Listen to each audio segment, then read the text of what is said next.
ነው? ስሜ ማስተዋል ያይ ይባላል። ያው እንደምታውቁት በኢትዮጵያን አይዶል ውድድር ላይ ነው እኔን የምታውቁኝ ወይም እኔ ተሳታፊ የሆንኩት በኢትዮጵያን አይዶል ውድድር ላይ ነው። እንግዲህ ነገሮች እዚህ ደረጃ ደርሰው ሁለተኛ ወጥቼ ነገሬንም ክልልን ማስጠርቼ እዚህ ይገኛለሁ ማለት ነው። ከልጅነትን ጀምርና እንደው አስተዳደግ ምን ይመስል ነበር? በተለይ ደግሞ እንደው ለሙዚቃው የፈጠረልህ ነገር ነበር ወይ አስተዳደግ? እስኪ በዚህ ዙሪያ ምን የምትለን ነገር አለ? አስተዳደጌን አሁን ላይ ሆኜ ነው ሳስበው የነበር እንጂ ከበፊቱ ማንንም የሚያስበው ነገር የለም።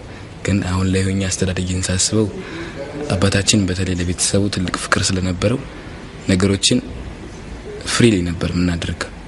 ብዙ ጊዜ ደግሞ በተለይ በአርት ውስጥ እንድንሰራ ወይም እንድንገፋ ይገፋፋን ነበር።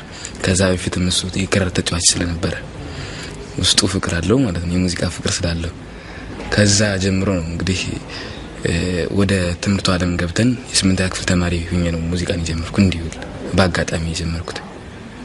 ከዛ በኋላ ውድድር መጣ 2002 ዓመተ ምህረት ላይ 2000 ዓመተ ምህረት ላይ ውድድር መጣ። ይሄንም እንዳጋጣሚ ገባሁ፣ ተወዳደርኩ፣ አለፍኩኝ። ለ8 ዙራት ያህል ኮምፒቲሽን ካደረግን በኋላ የመጨረሻ ውድድር ይኸው በመስከረም 17 ቀን ተጠናቀቀ ማለት ነው። የተለያዩ አማተር ክበባት አሉ። ምናልባት አንተም እዚህ ባህር ዳር ወደ አማተር ክበባት ገብተህ የመስራት እድሉ ገጥሞ ያውቃል? አዎ፣ ያው ባህር ዳር ላይ አማተር ክበብ መግባት የጀመርኩኝ ውድድር ከጀመርኩ በኋላ ነው። ምክንያቱም መቼም ውድድር ነው፣ ጥሩ ስራ ማቅረብ አለብሽ። ጥሩ ስራ ለማቅረብ ደግሞ አንቺ ትሬኒንግ ማድረግ አለብሽ። ትሬኒንግ ለማድረግ አማተር ክበቦች ናቸው እዚህ ክፍት በብዛት የነበሩት። ከ3 ክበቦች ነበር ሲሳይ የነበረው። ከዛ በኋላ ትሬኒንግ ያደረኩኝ ነው እንግዲህ እዚህ ደረጃ የደረስነው ማለት ነው። የኢትዮጵያን አይዶል ውድድር ያው ስትጀምር የቤተሰቦች ይገዛ ነበረበት ወይስ በራስ ፍላጎት ነው ያው ተመዝግበ ለመወዳደር የሞከርከው? በጣም ማለት ይሄን አሁን ብቻ አይደለም እናገረው፣ ከዚህ በፊትም ብዙ ጊዜ ደጋግሜ ተናግሬያለሁ። ውድድር እንዲጀምር የገፋፋችኝ መጀመሪያ እናቴ ነች። ውድድሩ ወደ ባህር ዳር መምጣቱን ስትሰማ ያኔ ትኬት 30 ብር ነበር የሚሸጠው። ቦርሷ 30 ብር አውጥታ ነው ግዛ ሂድና ቆርጠና ተብዬ ሄጄ ቆርጬ ውድድር ውስጥ አጋጣሚ ያገባሁት። ከዛ በተረፈ ወንድሜ ትልቅ እገዛ ያደርግልኝ ነበር፣ በጣም ትልቅ። ለመጀመሪያ ጊዜ ስትወዳደር የማንን ነበር የተጫወትኩት አስታውሰዋለህ? አዎ ቴዎድሮስ ታደሰን ስራ ነበር የሰራሁት። ውባለም ናፈቅሽኝ የሚል ስራ ነበር ስራ ነበር። ኦኬ ውባለም ናፈቅሽኝ ነይ ናፈቅሽኝ የኔ ዓለም ናፈቅሽኝ ነይ ናፈቅሽኝ በህልሜም በእኔም በሀሳቤ ታየሽኝ ሀገሬ ናፈቅሽኝ የኔ ዓለም ናፈቅሽኝ ነይ ናፈቅሽኝ ውብ ዓለም ናፈቅሽኝ ነይ ናፈቅሽኝ በህልሜም በእኔም በሀሳቤ ታየሽኝ ሀገሬ ናፈቅሽኝ ሰማዩ ጠቆረ ደመናው ተቆጣ ወጨፈው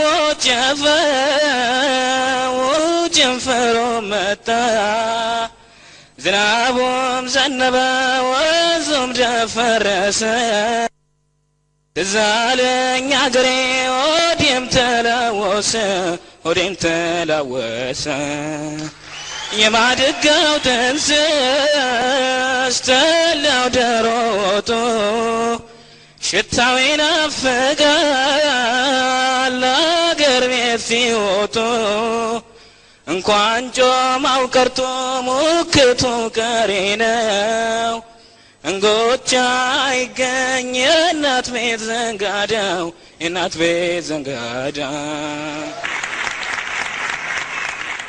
እስኪ ወደ ውድድሩ እንመለስና እንደው ብዙ ጊዜ ያው መድረክ ላይ የተለያዩ ስራዎችን ማቅረብ አንድ ነገር ነው። ውድድርን ስታስብ ግን እንደው በወቅቱ ምንድን ነበር ይሰማህ የነበረው? በመሰረቱ የመጀመሪያ ውድድሬን ሳደርግ ልጅነትም ጭምር ስለነበረ ከውድድር እንደ ውድድር አይቼው አይደለም የገባሁት። እንደ ፈተና አይቼው ነው የገባሁት። በእርግጥም በዛን ሰዓት ፈተና ነው እንጂ ውድድር አልነበረ እና በጣም ድንጋጤ ነበር። በዛ ላይ መድረክ የመጀመሪያ ነው። መድረክ የጀመርኩት በኢትዮጵያ አይዶል ውድድር ላይ እና እነዛ ነገሮች ተፈጥረው ነበር። ውድድሩ በአንድ በኩልም የማስተማሪያ መንገድ ነበረ። በየዙሮቹ ይሄንን ብታደርጉኝ ብታስተካክሉ ትባሉ ነበርና እንደው ምን ያህል ትምህርት ሰጥቶኛል፣ ምን ያህል ለውጦኛል ብለህ ታስባለህ? እዛ መድረክ ላይ ከባለሙያ ከኦዲየንስ ይሰጥ የነበረው ነገር ያ እስከ 3ኛ ዙር ድረስ እኔ ምንም አውቀው ነገር የለም ማለት ጀስት መስፈን እንደምችል ብቻ ነው ማስታውሰው ነው ወይ መስፈን እንዳለብኝ ብቻ ነው ማስታውሰው። ከዛ ውጪ ቅኝት፣ ኪ፣ ሪትም ምናምን የሚባሉ ነገሮች ላይ ብዙም ኮንሰንትሬት አላደርግም አላቅም። አብዛ ሰዓት ከ3ኛ ዙር በኋላ ነው ጋሽ አርቲስት ጥላሁን ገሰሰን ስራ ስሰራ የነበረኝ ኮሜንት ነበር። ከዛ በፊት የተሰጠኝ ኮሜንት ቴዲ ታደሰን የሰራኝ ነበር። እነዛ ነገሮች ለማስተካከል ጥረት አድርግ ነበር። ምክንያቱም ውድድሩ ጣልቄ የገባው ኮምፒቲሽን ውስጥ ነው ያለሁት። ከሌሎች ተወዳዳሪዎች ለየት ወይም የተሻልኩ መስሎ መታየት ፈለኩ። ያኔ ጥሩ ነገር መስራት ተመኘ፣ ጥሩ ነገር መስርቼ ተገኘ ማለት ነው። ያው ከዚህ ባሻገር ደግሞ ምናልባት መድረክ ላይ በጣም ያስደነገጠ አስተያየት ነበር ወይስ እንዴት ነው? እኔ እንጃ። እኔ በመሰረቱ መድረክ ላይ ብዙም የሚያስደነግጥ አስተያየት አይሰጠኝም ነበር። ምክንያቱም ምናልባት ብዙዎቹ እንደሚሰምሻቸው ከሆነ እንደኔ አይነት ድምጽ ብዙዎቹ የሚወዱት አይነት ድምጽ ነው። በኢትዮጵያ ሙዚቃ ታሪክ ውስጥ ወፍራም አይነት ወይም ቤዚ አይነት ድምጽ ከስንት አንዴ እንደሚገኝ ብዙ ጊዜ ይነግሩኝ ነበር። እና ይሄን ያልከበድ ያለ ኮሜንት አይሰጡኝም ነበር። የመጨረሻው ውድድር ተጠናቆ ከ1 እስከ 3 ያው ሶስታችሁ ውድድሩን አጠናቃችሁ ወጣችኋል። ከመጀመሪያው ጀምሮ በምትወዳደሩበት ሰዓት ግን እንደው እነሱ አሁን አንደኛና 3ኛ ደረጃን ያዙት ልጆች ተፎካካሪ ይሆናሉ ብለ አስበህ ታውቅ ነበር? ያ በጣም አንደኛ ብቻ ሳይሆን ቶፕ 10 ውስጥ እንዲሁም ቶፕ 10 ውስጥ የነበሩ ልጆች ሁሉም ጎበዞች ናቸው። ሁሉም ተፎካካሪ እንደሆኑ እርግጠኛ ነኝ። በተለይ ደግሞ ቶፕ 5 ውስጥ ስንገባ እኔ ማለት አንደኛ ሁለተኛ ይወጣል ተብሎ መገመት ያስቸግራል በሰዓቱ። ምክንያቱም ሁሉም አንድ አይነት ተመሳሳይ የሆነ ባህሪ፣ ተመሳሳይ የሆነ ታለንት ነው ያላቸው፣ ተመሳሳይ የሆነ የድምጽ ከለር ነው ያላቸው፣ ተመሳሳይ የሆነ ቴስት ነው ያላቸው። ስለዚህ ይሄ አንደኛ ይወጣል ሁለተኛ ይወጣል ብሎ መናገር ትንሽ ይከብድ ነበር።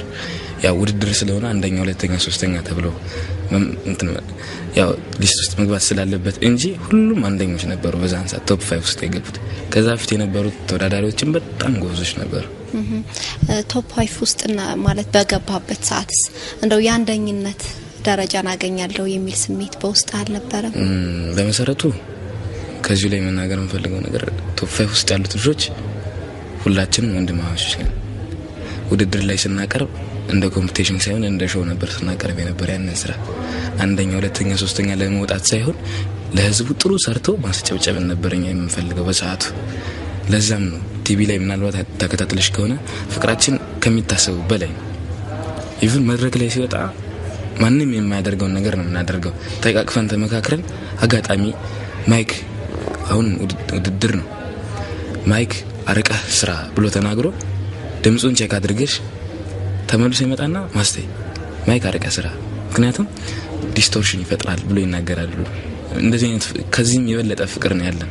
ሌላ ይቀርና ትሬኒንግ ላይ አጋጣሚ ሰርጸ ፍሬ ስራት መጥቶ ደጃፍ ላይ ቁጭ ብሎ ምንም ቢሰማኝ እና ትንሽ ኮስተር ምናምን ካለ ማስተይ የሆነ ስህተት ሊኖር ይችላል፣ ምክንያቱም ሰርጸ ፊቱ ተኮሳትሮ ነው ሄደው ምናምን ብሎ የመነጋገር ባህሪም አለን ከስህተት ምናምን ከሱ ውጪ ማለት ነው። እና በጣም የተለየ ፍቅር ነው ያለን በተለይ 5 ቶፕ 5 ውስጥ ያሉት ልጆች ማለት ነው። ያው እንግዲህ ይሄንን አንተ የገለጽከውን ፍቅር በተለይ ደግሞ በቀጣዩ ዙር በሚካሄዱ ውድድሮች ላይ አሁንም ሌሎች ወጣቶች ይሄንኑ እንዲደግሙት ምንድነው የምትለው? በዚሁ አጋጣሚ እንዲሁም ሳልናገረው ቀደምሽ እንጂ የኛ ውድድር ወይም ይሄ ሲዝን ለሌሎች ተወዳዳሪዎች ወይም ለሌሎች ሲዝኖች ማስተማሪያ ይሆናል ብዬ ነው የማስበው። አንዱ ስቱዲዮ ውስጥ ሁላችንም ተከበን ሁላችንም ስህተታችንን እየተነጋገርን ነው የምንሰራው። ይሄ ነገር ሌሎችን ያስተምራል ብዬ አስባለሁ። ደግሞ ሁላችንም እንደምናውቀው ፍቅር አሸናፊ ነው። አንደኝነት ሁለተኝነት ሳይሆን ከዚህ በኋላ ሁላችን ተባብረን ምን አይነት ስራ እንሰራለን፣ ለህዝቡ ምን አይነት ጥሩ ስራ ሰርተን እናቀርባለን የሚለውን ነው ማሰብ ያለብን። በነገራችን ላይ ያው ከ1 እስከ 3 የአማራ ክልል ልጆች ነው አጋጣሚ ሽልማቱን የወሰዳችሁትና እንደው ለዚህ ምክንያቱ ምንድነው ትላለህ? አሁን እዚህ አካባቢ ምን ምቹ ሁኔታ ስላለ ነው በተለይ እናንተ እንዴ ተመቻችቶላችሁ አሸናፊ ለመሆን የበቃችሁት በአንተ እይታ? ምናልባት በደንብ ተምርሻቸው ከሆነ ሁለቱ የደሴና የኬሚሴ ልጆች ናቸው።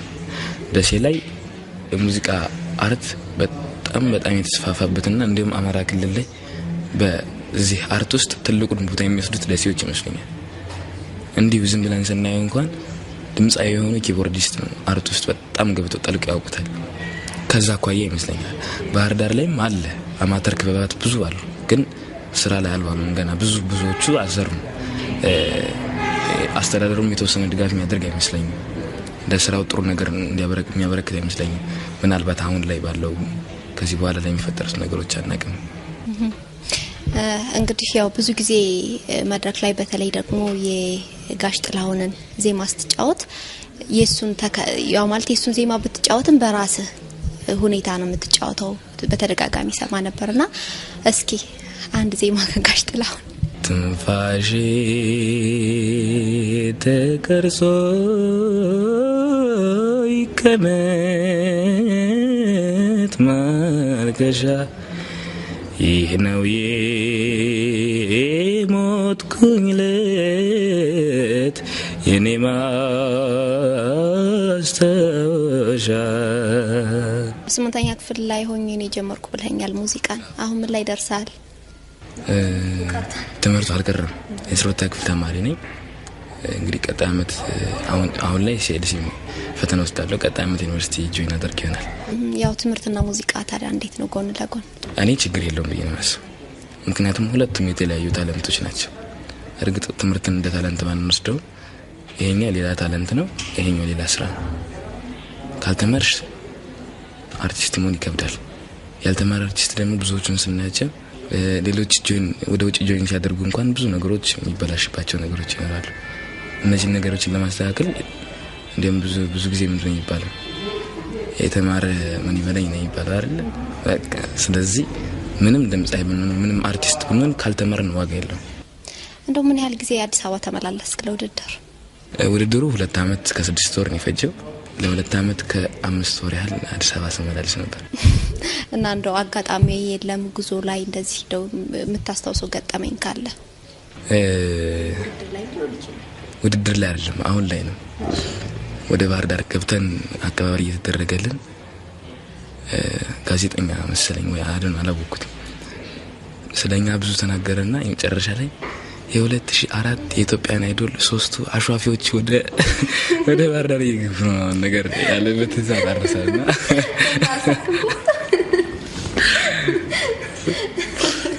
ያው የቃላት ተጣጣሽ ለማለት ነው። በጣም ስቀን ነበር። አቀባበሉ ያው ስለ አቀባበሉ ስላነሳ ማለት ነው እንዴት ነበር? እንዴት አገኘው የህዝቡን ስሜት አሸንፈ ስትመጣ? ያው ወደዚህ እንደምንመጣ የተወሰነ ብዙም አልነበራቸው። ከ3 ቀን በፊት ምናምን የተነገራቸው ብዙም አልተዘጋጁበትም። ግን እንደልፋቻቸው ጥሩ ነገር አድርገዋል። በ3 ቀን ውስጥ ጥሩ ነገር አድርገዋል ብዬ አስባለሁ። ለዛ ይመስለኛል ህዝቡም ብዙም አቀባበል ያደረገልን።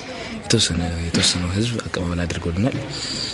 እንደዚህ ላከበሩን ህዝቦቻችን ደግሞ ቴንኪው በስራችን እንክሳለን ማለት ነው ፈልገው።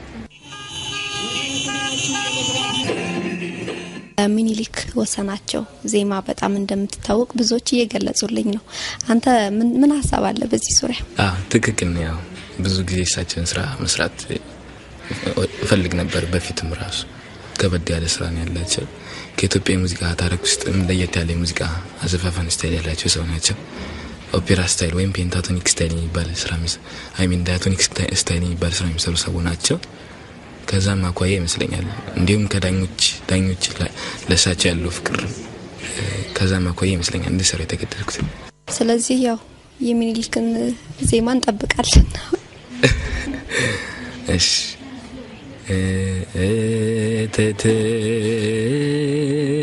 በረደ ፍቅሪ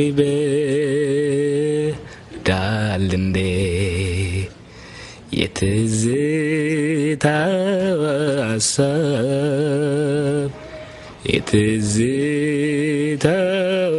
ሀሳብ ያለበድ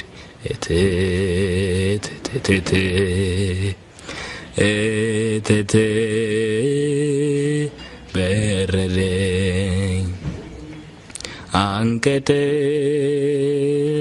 ከተኝ ፍቅሯ ልቤ ገብቶ ፍቅሯ ልቤ ገብቶ ደም ቢፈጀኝ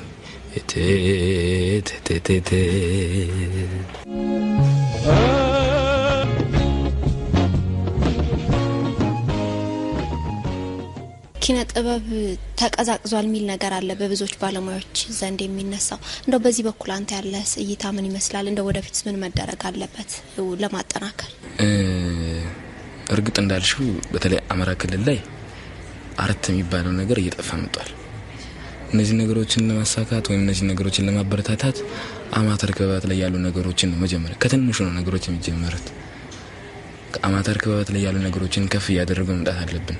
አማተር ክበብ ላይ በኪቦርድ የሚሰራ ከሆነ ወይም በፍሎፒ ወይ በፍላሽ የሚሰራ ከሆነ አንድ ጎበዝ ኪቦርድ ተጫዋች ቀጥሮ የማሰራት ፕሮባቢሊቲ ቢፈጠር ይሄ ራሱ አንድ ትልቅ ነገር ነው። ለዛ ይመስለኛል እነዚህ አሁን ደሴ ላይ እንደነገርኩሽ ብዙዎቹ ኪቦርዲስት ናቸው። ማንንም የፈለገውን ያህል ሙዚቃ ይሰራል። እዚህ ጋር ግን ብዙ ጊዜ ተቀርጾ ካልመስጠት አይሰራም። እንደውም ውድድር ላይ እኔ ራሴ ተጽዕኖ ፈጥሮብኝ ነበር የሆነ ሰዓት ላይ ምንም አይነት ሙዚቃ እንዳልመርጥ ያደረገብኝ ሰዓት፣ ፍሎፒ ላይ ያለውን ስራ ብቻ እንድመርጥ ያደረገብኝ ሰዓት ነበር። እነዚህ ነገሮች ሊከሰቱ ይችላሉ። በሌላ በኩል ደግሞ ብዙ አርቲስቶች አሉ። እነ ዳግማዊ አሊ ምንወስድ እዚህ መጣው ጥሩ ስራ መስራት የሚፈልጉ ሰዎች አሉ። እኔ ጋር ራሱ ብዙ ነገር አውርተናል። ከዚህ መጣው የትምህርት ቤት ከፍተው ሁሉንም ቃቸውን ወደ ያመጣው ስራ መስራት ይፈልጋሉ። ለኑሮም ለሰላም ጥሩ ናቸው ብለው ስለሚያስቡ እነዚህ ነገሮች ሊሳኩ ይችላሉ። እንግዲህ አስተዳደርን ወይም መስተዳደሩን ነገር አይቶ ማድረግ ያለበትን ነገር ቢያደርግ ብዬ መልእክት ማስተላለፍ ፈልጋለሁ። እናንተ ለዚህ ድል በቅታችኋል። በተለይ ደግሞ አሁን ወደፊት ምንድነው እንደው ለሀገሬ አንድ አስተዋጽኦ አበረክታለሁ ብለህ የምታስበው ምንድነው? ምን እንጠብቅ ካንተ ወደፊት? እኔ ብቻ አይደለንም ሁላችንም አሁን ላይ ማኮብኮብ ላይ እየደረስን ነው። ገና ሩጫውን በደንብ አልሮጥ ነው። ጥሩ ስራ እየሰራን ነው ብለን እናስባለን። እንግዲህ ከሳምንታት ወይ ከወራት በኋላ እንደ እግዚአብሔር ፍቃድ ጥሩ ስራችንን ለኛ ጥሩ ነው ብለን ምናምንበትን ለህዝቡ እናቀርባለን ብለን እናስባለን። እንግዲህ ምላሹን ጊዜ ይርዳው። ያው እንግዲህ ልንሰነባበት ነው። ያው ስንብቱን ግን እንዲሁ አላደርገው። አንድ ዜማ በደንብ ተጫወትልንና በዛ እንሰነባበት። በአካል ሳይፈተን በአካል ሳይለካ የማን ምንነቱ ግብሩ ሳይለካ እርግጥ በተፈጥሮ በወልስ ቢጠራ በቁም ነገር መድረክ ሰው ከሰው ይለያል። ሰው ከሰው ይለያል። ሰው ከሰው ይለያል።